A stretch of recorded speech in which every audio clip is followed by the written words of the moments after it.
Explore Hyderabad exclusive temple jewelry exhibition Nakshi Mela at Varahi Silver Jewelry KPHP. నమస్తే, welcome to Suman TV. నేను పద్మిని. ప్రస్తుతంతో పాటు ప్రముఖ ఆధ్యాత్మికవేత్త, ప్రముఖ న్యూమరాలజిస్ట్ లక్ష్మీ నరసింహస్వామి ఉపాసకురాలు శ్రీమతి స్రవంతి గారు మనతో పాటు ఉన్నారు. మాట్లాడదాం. అక్క నమస్తే. అక్క నమస్తే పద్మిని. అక్క, జ్యేష్ఠ శుక్లపక్ష ఏకాదశి వచ్చేస్తోంది. 25వ తారీఖు నిర్జల ఏకాదశి. ఈ ఏకాదశి వైశిష్ట్యం ఒక్కసారి మీ ద్వారా మీ ఏకాదశి వీడియో కోసం వెయిట్ చేస్తూ ఉన్నారు. సో ఎట్లా ఆ రోజున మొత్తం యూటిలైజ్ చేసుకోవాలి ఒకసారి మీ ద్వారా. తప్పకుండా చెప్తాను పద్మిని. యూనివర్స్ చూడు, మనం దశపాపహర దశమి చేసుకున్నాం మొన్న, వాటర్కి సంబంధించింది.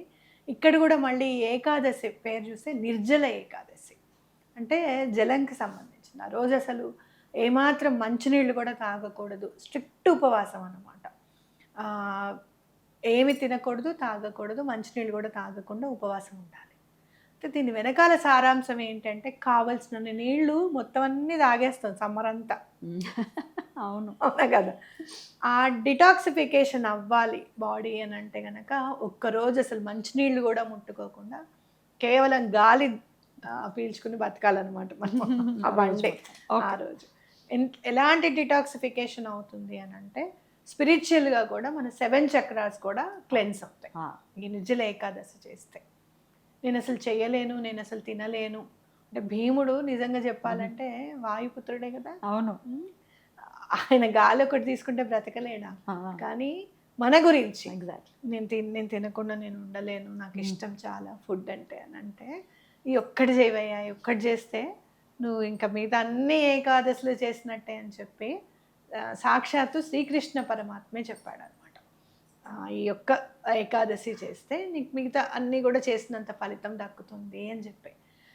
అంటే వాటర్ తీసుకోకపోవడం వల్ల అంత ఉంటుందా అని అనుకుంటే కనుక, ఏదైనా సరే లోపల ఈ రోజు ఏమవుతుంది అని అంటే, డిటాక్సిఫికేషన్ ఎలా జరుగుతుంది అని అంటే, బాడీకి కావాల్సింది బాడీనే ప్రిపేర్ చేసేసుకొని మొత్తం అంతా టాక్సిన్స్ అన్ని బయటికి పంపించేస్తుంది. ఈ టాక్సిన్స్ ఉండడం వల్ల ఏమవుతుంది అని అంటే, మనుషులని తిట్టడం చేస్తూ ఉంటాం, ఒక్కొక్కసారి విసిగిస్తూ ఉంటున్నారని చెప్పి విసుక్కుంటూ ఉంటాం. అంటే వేరే ప్రాబ్లమ్స్ అన్నీ కూడా ఇంట్లో వాళ్ళ మీద కూడా చూపిస్తుంటాం. ఈ ఒక్కరోజు మనం తినకుండా ఎవరిని ఒక మాట అనకుండా ఉంటే ఎలాంటి ప్రశాంతత మనకు ఉంటుంది, వాళ్ళకి ఉంటుంది అనేది కూడా మనకు అర్థమవుతుంది. ఎప్పుడన్నా ఇంట్లో కనుక మనం ఉపవాసం చేస్తే ఒక్కొక్కసారి నీరసానికి తిట్టని తెలుసా. అవును, నేను డైట్ చేసినప్పుడు నాకు అసలు కోపమే ఉండేది కాదు, ఎందుకంటే ఓపిక ఉండదు కదా తిట్టడానికి. ఫుడ్ కూడా ఎమోషన్స్. ఇప్పుడు ఆనియన్ తినేవారు కాదు, వెల్లుల్లి జనరల్ గా కూడా తక్కువే. ఆ ఎమోషన్స్ ఎక్కువ ఇంపాక్ట్ చూపించదు. సాత్వికమైన ఫుడ్, సాత్వికంగానే ఉంటాం. నీకు ఓపిక లేదమ్మా తిట్టకని చెప్తూ ఉంటుంది, అందులోకి వెళ్ళక నువ్వు ఈ జోన్లోనే ఉండని చెప్తూ ఉంటుంది మైండ్. కాబట్టి భగవంతుడి మీద పూర్తిగా నిలపగలుగుతాము మనము అని చెప్పుకోవచ్చు అనమాట. అయితే దయచేసి ఎవరికైనా డయాబెటీస్ ఉంది, బీపీ ఉంది అని అంటే, ట్యాబ్లెట్స్ వేసుకునే వాళ్ళు మాత్రం ఎటువంటి పరిస్థితుల్లోనూ ట్యాబ్లెట్స్ వేసుకునేటప్పుడు తాగండి మంచినీళ్ళు, లేదా పాలు తాగి మేము ఉండగలుగుతాము, ఏదైనా ప్రోటీన్ వాటర్ తాగి మేము ఉండగలుగుతాము అని అంటే ఉండండి. ఏకాదశి చేస్తే చాలా మంచిది. అయ్యో నిర్జల ఏకాదశి కాబట్టి వాటర్ తాగుతూ మనం అసలు చేయకూడదా అంటే అట్లా ఏం లేదు. కొద్దో గొప్ప మీకు ఓపిక ఉన్నంత వరకు చేయండి. చేయమన్నాం కదా అని చెప్పి ఒంట్లో బాగాలేని వాళ్ళు మాత్రం ఇది చేయడం తగదు అని నేను చెప్తున్నా. టీనేజ్లో ఉన్న వాళ్ళు ఖచ్చితంగా చేయండి ఇది. ఎందుకు అని అంటే, మీ బాడీని మొత్తం మైండ్ని బాడీని రిఫ్రెష్ చేస్తుంది. మీకు ఏం కావాలి, అసలు మీరు ఏం చేయాలనుకుంటున్నారు అనేది తెలుస్తుంది. మీరు చూడండి, అమ్మ ఎంత కష్టపడుతుందో, నాన్న ఎంత కష్టపడుతున్నారో అనేది మీకు స్ఫురణకు తీసుకొస్తుంది. భగవంతుడి మీద ఏకాగ్రత అనేది లభిస్తుంది. ఎట్లా భలే అద్భుతమైన పాయింట్ చెప్పారక్క. ఇది ఏకాదశి అంటేనే డిటాక్స్ చేయడానికి కోసం కదా. ఈ సిస్టమ్ కి కూడా ఉండాలి కదా ఒక బ్రేక్. అవును, అస్తమాను తినేయడమే కాకుండా బ్రేక్ ఇయ్యండి. అది చిన్నపిల్లలకి వద్దు అంటే, చిన్నపిల్లలు చేయకూడదు, వయసులో మొత్తం అయిపోయిన తర్వాత చేయాలంటే ఇంకెందుకు బూడిద, అప్పుడే చేసేది కదా. ఎలా తీసుకొచ్చేసారంట పిల్లలకి అక్కర్లేదు ఉపవాసాలు. ఎందుకు తీసుకొచ్చేసుకున్నారు అని అంటే,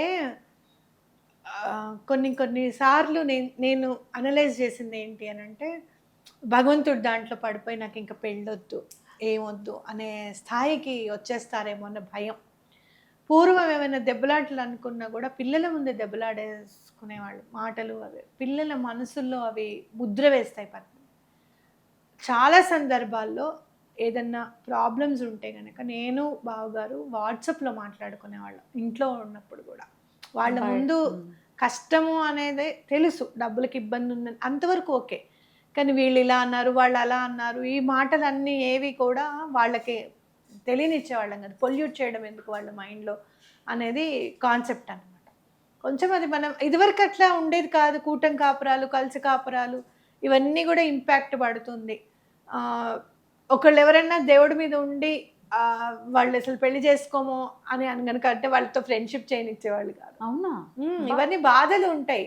దాన్ని మనం ఎలా అనలైజ్ చేసుకోవాలి, ఎలా కూర్చుని నీకు కౌన్సిలింగ్ ఇచ్చే టైం లేదు తల్లిదండ్రులకి. జీవన విధానం తల్లిదండ్రులు ఎలా బ్రతికితే ఆ జీవన విధానం చూసి నేర్చుకోవడమే అంతే. నేను వంటంతా అరుగు మీద కూర్చుని నేర్చుకున్నాను, నేను చేసి నేర్చుకోలేదు. మా అమ్మతో మాట్లాడుతూ అరుగు మీద కూర్చోవడం, అమ్మతో మాట్లాడడం చూస్తూ నేర్చుకోవడమే అనమాట అంతే. కాబట్టి ఇప్పుడు టైం కౌన్సిలింగ్స్కి వాటికి పని వాళ్ళకి అప్పచెప్పేసాం. ఇప్పుడు టైం ఉంది మనకు కాస్త కౌన్సిలింగ్ చేసుకోవడానికి. మనకు కూడా ఎలా మాట్లాడాలి, ఏంటి, పిల్లలు ఎలా మాట్లాడితే వింటారు అని చెప్పి మనం కూడా కొంచెం నేర్చుకున్నాం. పూర్వం అంతా పని మీదే దృష్టి, ఎక్కడున్నాయి మిషనరీ అంత వర్క్ లేదు కదా. అవునా కదా. కాబట్టి మనం అది ఒకందుకు చెప్పాలి అని అంటే this is the golden era. నువ్వు టీనేజర్స్కి నిన్ను స్కల్ప్ట్ చేసుకోవాలి, శిల్పంలాగా మార్చుకోవాలి అని అనుకుంటే ఇప్పుడున్న టెక్నాలజీ గనక మా అప్పుడు ఉండుంటే డెఫినెట్గా ఇంకా పెద్ద ఆఫీసర్స్ పొజిషన్లో ఉండేవాళ్ళు అని అనిపిస్తుంది నాకు. సో దీన్ని మీరు యూటిలైజ్ చేసుకోవాలి, భగవంతుడి మీద దృష్టి పెట్టాలి. I'm very happy that Tadubanda Anjaneya Swamy టెంపుల్లో ప్రతి శనివారం క్లబ్ మనం వెళ్ళి ఒకసారి వీడియో చేయాలని ఉంది నాకు. నైట్ టైం కూడా వదలరా అక్క అంటావేమో నువ్వు. ఎందుకంటాను? నైట్ టైం అయినా ఎందుకు పట్టుకోవట్లేదని అంటాను. నైట్ క్లబ్ వదిలేస్తారా? నైట్ క్లబ్స్ ఏంటి అని అంటే మన మోడీ గారు ఇచ్చిన పిలుపు అనమాట. అది మీరు పబ్లకి వాటికి వీటికి వెళ్ళిన ఆనందం కాదు. మీరు ఒక చోట కూర్చొని యంగ్స్టర్స్ అందరూ భజన చేయండి. ఆంజనేయ స్వామికైనా ఎవరికైనా మొదలు పెట్టారు. తాడుబండ ఆంజనేయ స్వామి టెంపుల్లో ప్రతి సాటర్డే నైట్ భజన స్టార్ట్ అయిపోతుంది అనమాట. వెళ్దాం. సో అలాంటివి ఏమైనా చేయండి. ఇంటి దగ్గర చక్కగా మీరు కూర్చొని భజన చేసుకోవడం, మాట్లాడుకోవడం ఇలాంటివి చేసుకుంటే యూనిటీ అనేది తెలుస్తుంది, డిటాక్సిఫికేషన్ అనేది స్టార్ట్ అవుతుంది. మంచి నడవడిక రావాలి అనేది, ఇప్పుడు చదువు ఎలా అయినా చదువుకుంటాడు, ఎలా అయినా సంపాదించుకుంటాడు. మేము సంపాదించింది వాడు ఖర్చు పెట్టుకోకుండా ఉంటే చాలు, వాడు బాగుంటే చాలు, వాడికి మన చెడు అలవాట్లు అవ్వకుండా ఉంటే చాలు మా పిల్లలకి అని అనుకుంటున్నారు తల్లిదండ్రులు. వాడు అని అంటే అక్కడ అమ్మాయి కూడా వస్తుంది. అంటే గా మాట్లాడుతున్నాను నేను. ఇలాంటివి అంటే మంచిని మీరు పెంపొందించుకోవడానికి ఇలాంటి తిథులు బాగా పనికొస్తాయి. తల్లిదండ్రులు కూడా ఎంకరేజ్ చేయండి చక్కగా పిల్లల్ని. సో ఆ రోజు ఖచ్చితంగా ఉపవాసం ఉన్న వాళ్ళు ఉండాలి, వితౌట్ వాటర్ కూడా ఉండాలి. అక్క మరుసటి రోజు మరి ఎప్పుడు తినాలి? 8:22 కల్లా తినేయాలి. అంటే సుమారు ఒక 6 కల్లా లేచి అన్ని స్నానాధికాలు ఇల్లంతా నీట్ అయిపోయి దేవుడి దగ్గర దీపం పెట్టేసుకొని వంట చేసుకుంటూ అటు దండం పెట్టుకుంటూ స్వామివారికి నివేదన చేసి మంచినీళ్ళు కూడా పెట్టండి. మనం ఏదైతే తినకుండా ఉంటామో భగవంతుడు కూడా అలానే మన కోసం ఉంటాడు. మంచినీళ్ళు కూడా తప్పకుండా పెట్టండి. వాటర్కి చాలా ఇంపార్టెన్స్ ఉంది అనేది మనము భగవద్గీతలో చూస్తే కూడా ఫలం పత్రం పుష్పం తోయమని అంటారు చూసావా. వాటర్ ఇచ్చినా చాలు అంటారు స్వామి. ఆ వాటర్తో మీరు పారణ నిర్జల వాటర్ అంతా అసలు తీసుకోకుండా ఉన్నారు కాబట్టి ఫస్ట్ అసలు వాటర్ తీసుకొని ఎవరికైనా వాటర్ని దానం చేయండి. 1 లీటర్ బాటిల్ కొనండి. మీ ఇంట్లో వర్క్ చేసే వాళ్ళకి మంచినీళ్ళు తీసుకెళ్ళమ్మా అని చెప్పండి. దానం అక్కడితో స్టార్ట్ అయిపోతుంది. చాలా బాగుంటుంది ఏకాదశి చేస్తే. మొత్తం రోజంతా తినకూడదు అంటే తినకూడదు, నైట్ కూడా తినకూడదు అంతే కదా. తినకూడదు. ఇది చేసినందుకు ఈసారి మనము స్విచ్ వర్డ్ చెప్పుకుందాం. వాటర్కి సంబంధించింది కాబట్టి వరుణ దేవుణ్ణి కనుక పూజిస్తే ఎలాంటి గ్రహ దోషాలైనా అనారోగ్యాలన్నీ కూడా క్లియర్ అయిపోతాయి అని చెప్పి ఉంది మనకి. కాబట్టి వరుణ్ దేవ్ అని అనుకోండి. ఇంకొకటి చెప్తాను, డివైన్ క్లియర్ వమ్ డన్.